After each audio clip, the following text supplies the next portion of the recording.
Ada nak bertanya? Guru, Ya. saya ingin bertanya, apakah benar ada orang berzikir sampai satu tahap anggota badan dia menjadi ringan, seolah-olah dia punya zikir itu nak menemukan dia dengan Allah Subhanahu Wa Taala, seolah dia bayangkan macam nak menghadap Allah, sehingga waktu dia berzikir tu badan dia terangkat, seolah-olah macam dia tercecah, tak duduk di atas tanah. Ya. Dan ada satu orang, saya pernah belajar dengan dia, bila dia berzikir itu, kemudian dia selalu terasa badan dia makin lama makin naik ke atas sampai handle basikal yang dia naik bengkok. Sampai dia beristighfar balik, astagfirullahalazim, dan terasa dia seolah turun balik. Apakah ini benar? Ataupun ada unsur-unsur lain? Begini ya, Bismillahirrahmanirrahim. Nah, ini pertanyaan bagus pertanyaan. Ada orang yang berzikir, dia terasa terangkat, ya, naik begitu ya, ringan badan. Sebenarnya ya, bila yang benar itu adalah yang salah ya. Solat itu benar, ada solat yang salah, betul kan? Puasa itu benar, ada puasa yang salah. Orang Jawa kata apa? Pati geni. Itu puasa yang salah.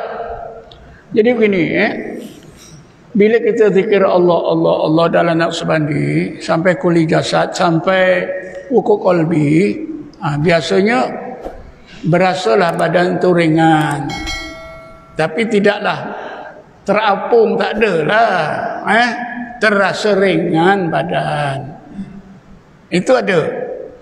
Tapi kalau terapung sampai naik sekaki ke, itu memang tak ada lah. Tak pernah dengar. Ya. Tapi yang saya dengar orang macam itu, ini ajaran sesat. Bukan saja terapung itu, rohnya itu sekejap saja sampai ke aras. Ya. Saya ditemui oleh seorang hamba Allah. Dia kata dia belajar pada seorang guru. Ya. Pelajarannya itu ilmunya mudah, ditulis dalam satu muka kertas. Dimulai dengan membaca wa man yattaqillah wa man yatawakkal 'alallahi fa huwa hasbuh. Itu saja. Baca itu, lepas tu baca Fatihah sekali untuk Rasulullah, sekali lagi untuk gurunya itu. Lepas tu terus berzikir nanti Allah. Sekejap saja nanti rohnya naik sampai ke aras. Ini memang bohong lah. Ini jenis ini bohong. Tapi orang ramai suka yang macam ini. Memang ada, bila zikir sampai wukuk qalbi, badan rasa ringan, sakit-sakit hilang. Ya. Semua ringan lah. Kalau bangun senang. Ya. Ada kalanya berat. Berat tu macam mana nak bangun susah. Ada kala berat, ada kala ringan. Itu memang betul. Cuma kalau dia terangkat begitu, guru saya kalau dia berzikir, dia terangkat sampai 2 kaki, kita boleh tengok itu bohong kan? Sebab apa? Tak pernah kita dengar daripada sahabat tu sampai ke ulama-ulama yang termasyhur, dia berzikir terapung, tak ada. Orang pakai ilmu jin ada lah. Jin tu angkat je. Jadi itulah jawabannya.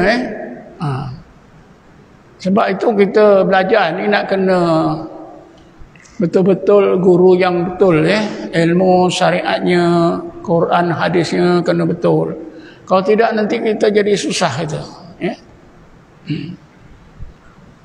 Hari itu saya ada pergi ke Pahang diajak oleh satu jabatan agama di sana untuk menyiasatlah Naqsabandi juga. Tapi laporan itu yang dibuat, yang diakui oleh guru itu memang salah lah. Memang salah. Sebab dia berzikir-zikir itu dia, sehingga nampak Nur Muhammad. Nur Muhammad ni begini, akhirnya dapat melihat nur Allah. Kata saya, ini salah. Mana Allah itu bukan nur. Kalau nur Allah itu salah. Ya. Nur Allah itu ialah nur yang Allah ciptakan. Allahu nurus samawati wal ardi. Allah adalah pencipta nur. Segala nur di langit dan di bumi. Bukan Allah itu nur. Masalah Masalah apa? Bila tengok latar belakangnya, dia dulu bekas seorang askar saja. Latar belakang pelajaran agama tak ada. Jadi bila terlibat dengan perkara-perkara macam ini, jadi tak dapat menangani dengan betul. Pasal kurang ilmu. Ada lagi satu lagi.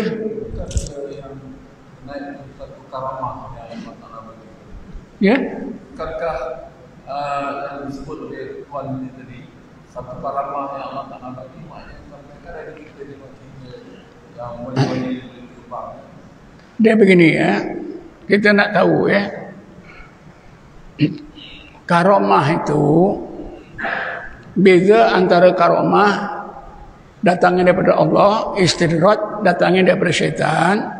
Nak tahu, kita mesti ada tahu 5 perbezaannya. Kalau karamah jarang berlaku. Kalau berlaku sekali je, terangkat itu sekali je, tak berulang. Kalau berulang, ini bukan.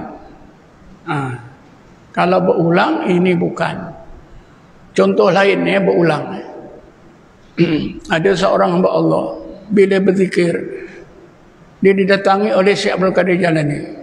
Saya tanya, kawan saya ni, selalu ke hantar didatangi oleh Syekh Abdul Qadir Jalani? Selalu. Boleh katakan hari-hari. Kita dapat tahu apa ni? Ini syaitan. Sebab kalau karamah sekali saja. Betul tak?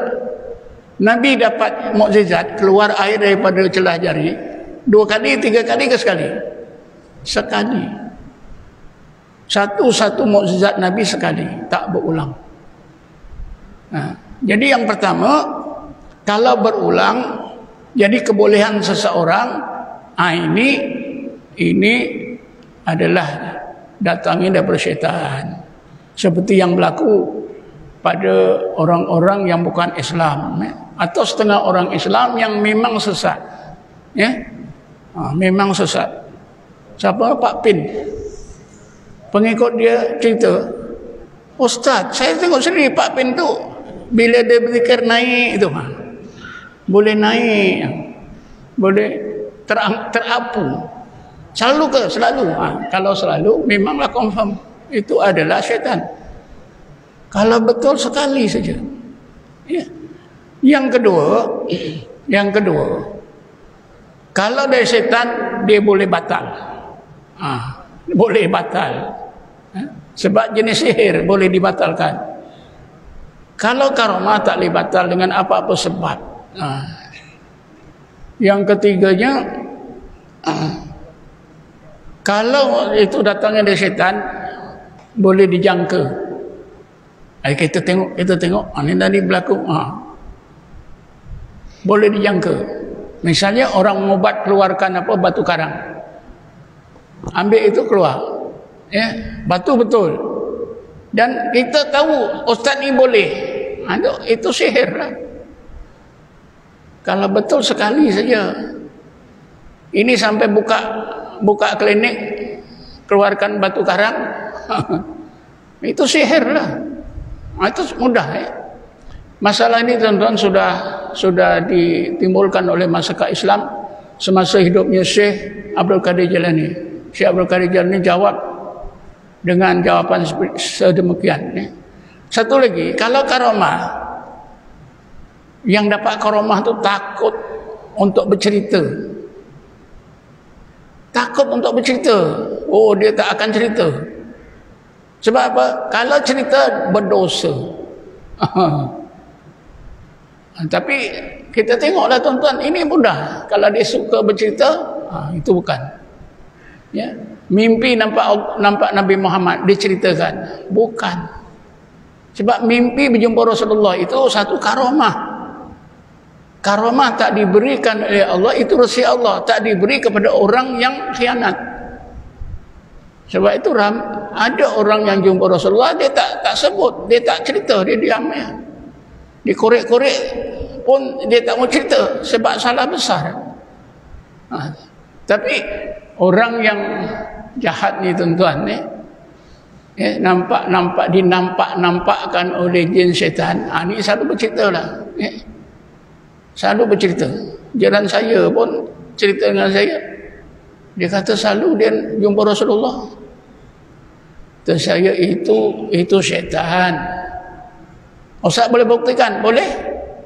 Saya mandikan, gosok limau. Jin dalam badan hilang. Nampak lagi tak? Hilang. Kenapa Ustaz? Jin itu dah lari, saya mandikan. Ini saya fikir cukup lah ya. Satu lagi. Tadi tuan diterangkan tentang jizbah. Apa beza jizbah dengan musyahadah? Dulu ada tuan terangkan tentang ayatun mashudah dengan jazbah. Apa beza? Jazbah ni dilihat daripada prosesnya. Musyahadah itu dia natijah dia. Kan dia berperingkat dia. Peringkatnya tadi zikir Allah, nafi isbat, itu peringkat-peringkat lah yang kita lalui. Daripada situ dapat jazbah, terpaling. Bila terpaling itu kita nampak. Itu musyahadah.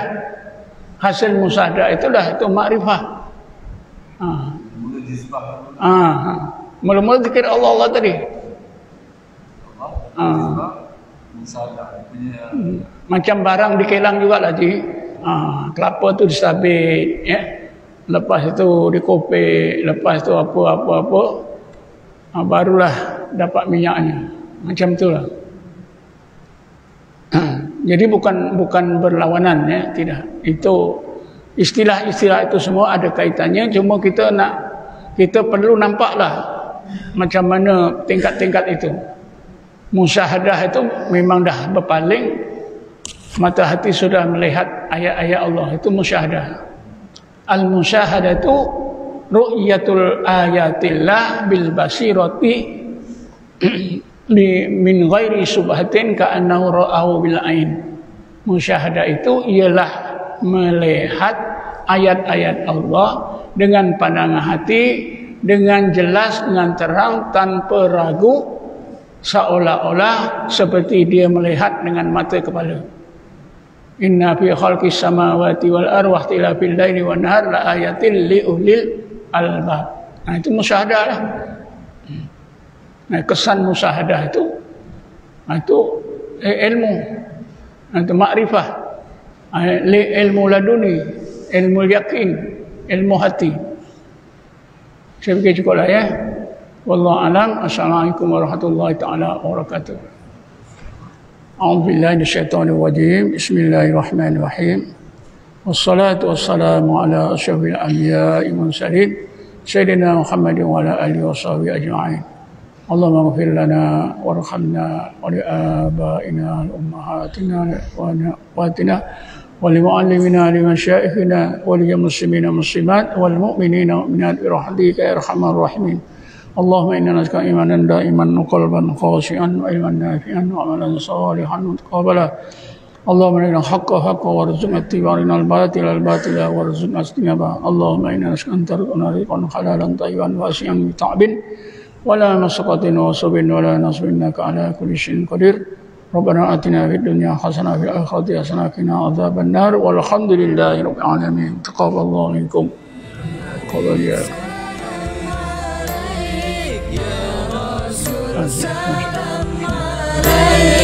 يا حبيبي